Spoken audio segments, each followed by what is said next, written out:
नमस्कार दोस्तों, मैं एएसयू से अजय सिंह।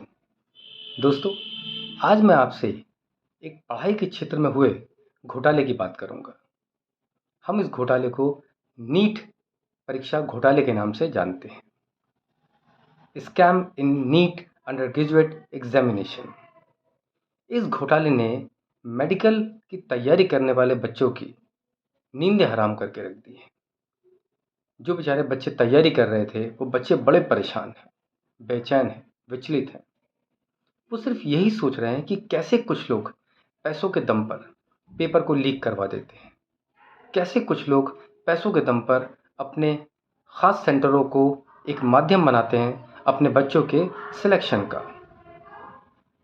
ये बच्चे बेचारे साल साल भर मेहनत करते हैं, ईमानदारी से पढ़ाई करते हैं और उसके बाद भी सिलेक्ट नहीं हो पाते। और कुछ ऐसे लोग हैं जो पैसों के दम पर सिलेक्शन ले जाते हैं। अगर ऐसे ही चलता रहा दोस्तों, तो ये बताइए कि हमारे देश में मेडिकल के क्षेत्र में ऐसे लोग आ जाएंगे जो किसी भी लायक नहीं है। ये बच्चे बेचारे इतनी मेहनत करने के बाद भी कहीं नहीं पहुंच पा रहे हैं या उनकी रैंक नीचे आ जाती है, और जो लोग पैसा दे के इन परीक्षाओं को पास कर रहे हैं उनकी रैंक ऊपर चल जाती है। दोस्तों, इस पूरी प्रोसेस में अभी तक घोटाला सामने जो आया है उसको कई लोग मान रहे हैं और कई लोग नहीं मान रहे हैं। मेरा सवाल इतना है कि क्या नीट एग्जामिनेशन में घोटाला हुआ है? तो जवाब यह है कि हाँ, घोटाला हुआ है। एनटीए, नेशनल टेस्टिंग एजेंसी, ये जो एजेंसी है ये नीट एग्जामिनेशन को कंडक्ट करती है। जब इस एजेंसी पर आरोप लगे कि आपने नीट एग्जामिनेशन के अंदर गड़बड़ी करवाई है या गड़बड़ी की है, तो ये साफ मुकर गई। इसका कहना ये था कि पूरा नीट की परीक्षा जो है वो पारदर्शिता के साथ हुई है, इसमें किसी प्रकार का कोई घोटाला या गड़बड़ नहीं है। इन्होंने कुछ ऐसे सबूत भी सुप्रीम कोर्ट में या हाई कोर्ट में रख दिए जिससे कोर्ट भी ये मानता है कि हाँ, कोई घोटाला नहीं हुआ और नीट एग्जामिनेशन में पूरी पारदर्शिता बरती गई है। और तो और हमारे केंद्रीय शिक्षा मंत्री धर्मेंद्र प्रधान जी भी इस बात को मान रहे थे कि नीट में कोई घोटाला नहीं हुआ। ये तब तक जब तक कि पटना पुलिस ने एक एफआईआर दर्ज नहीं की। पटना पुलिस ने एक एफआईआर दर्ज की जिसमें एक लड़के का नाम आया। उस लड़के का नाम था आयुष। आयुष ने इस पूरे घोटाले का पर्दाफाश कर दिया। आयुष वो लड़का था जिसे नीट परीक्षा का पेपर पहले ही मिल गया था। उसने इस बात को कबूल किया कि हाँ, नीट परीक्षा का पेपर हूबहू पेपर मुझे पहले ही मिल गया था। मैंने अपने 20-25 साथियों के साथ उस पेपर को पूरी रात रटा और उसके बाद हम लोग बिहार के अलग अलग सेंटरों में उस पेपर को देने गए। ये पहला केस था जहाँ घोटाला दिखता है। दूसरा केस हरियाणा से हुआ, जब हरियाणा में एक ही सेंटर में एक ही रूम के अंदर 7 से 8 टॉपर निकले। आप बताइए, एक ही सेंटर के एक ही रूम के 7 से 8 टॉपर निकल जाना, क्या उस रूम के अंदर कोई चमत्कारी आत्मा थी जिसने इन सब लोगों को टॉप करवा दिया? ये अपने आप में एक बड़ी बात है। इससे भी समझ में आता है कि घोटाला किस स्तर तक था। तीसरा केस गुजरात के गोधरा से निकला। गोधरा में एक सेंटर है जय जलराम। उसमें उड़ीसा, झारखंड और कर्नाटका के कई स्टूडेंटों ने 10-10 लाख रुपए की रिश्वत देकर वो सेंटर चुना परीक्षा देने के लिए। अरे ऐसी क्या खास बात थी भाई उस सेंटर में? इतने लोग, उसके बाद गुजरात के कुछ अमीर लोगों के बच्चों ने भी उस सेंटर को चुना पैसे देकर।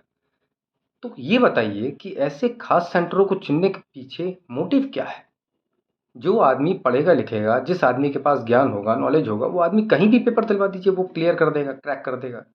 ऐसे खास सेंटर, वो भी इतनी दूर से चुनना, ये समझ से परे था। उसके बाद रही गई कसर तब पूरी हो गई जब वहां पर कुछ ओएमआर शीट जो थी वो खाली मिली। उसमें कोई भी सर्कल नहीं किया गया था। क्यों? क्योंकि टीचरों से पूरी सेटिंग हो चुकी थी और टीचरों को इस बात के पैसे दे दिए गए थे।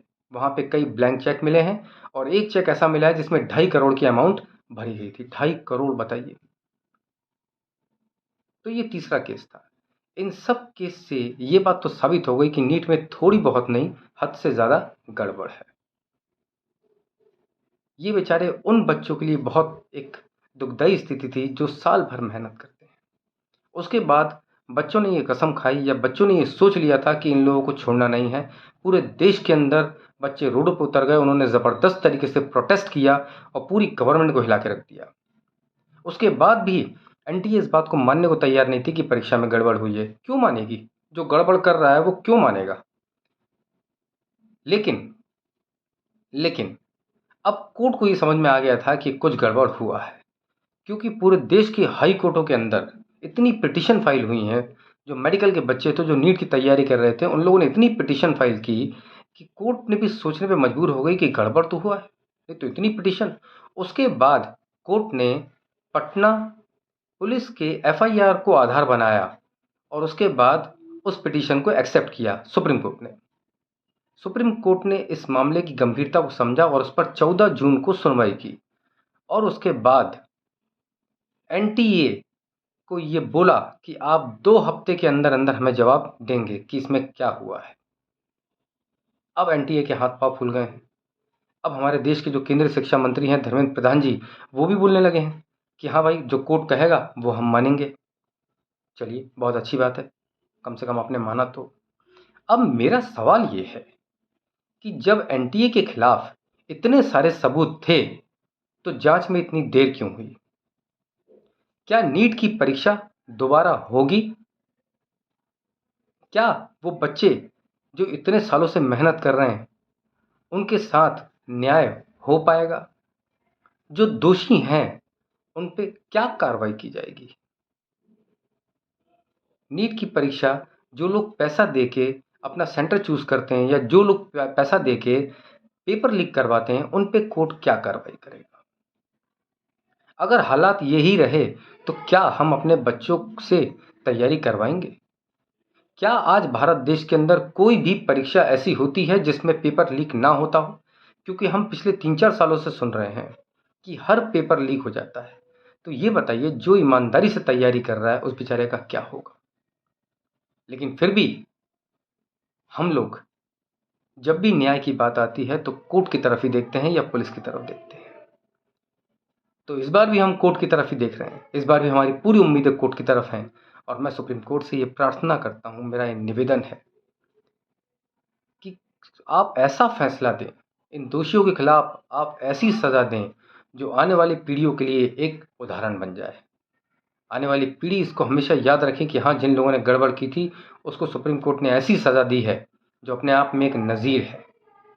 क्योंकि अगर आप ऐसी सज़ा नहीं देंगे तो लोगों का बड़ा मनोबल गिर जाएगा, विद्यार्थियों का मनोबल गिर जाएगा। फिर विद्यार्थियों के मन में ये बात आ जाएगी कि पैसा दे के ही सब कुछ हो रहा है तो फिर हम तैयारी क्यों करें? हम भी पैसा इकट्ठा करेंगे और परीक्षा पास कर लेंगे। इसलिए कोर्ट कोई ऐसा डिसीजन दे, ऐसा कुछ करे कि लगे लोगों को कि हाँ, अब ये फैसला हमारे अधिकार क्षेत्र में आया है। और एनटीए जैसी एजेंसी को, जो इतने घोटाले करती है, इसको तुरंत ही बर्खास्त किया जाए और ऐसी कोई परीक्षा की एजेंसी बनाई जाए। ऐसी एक एजेंसी बनाइए जिसकी अध्यक्षता केंद्रीय शिक्षा मंत्री करे, ताकि जवाबदेही तय हो सके। आज के लिए बस इतना ही। कल मिलते हैं एक नए विषय के साथ। बहुत बहुत धन्यवाद। भारत माता की जय। जय सिया राम।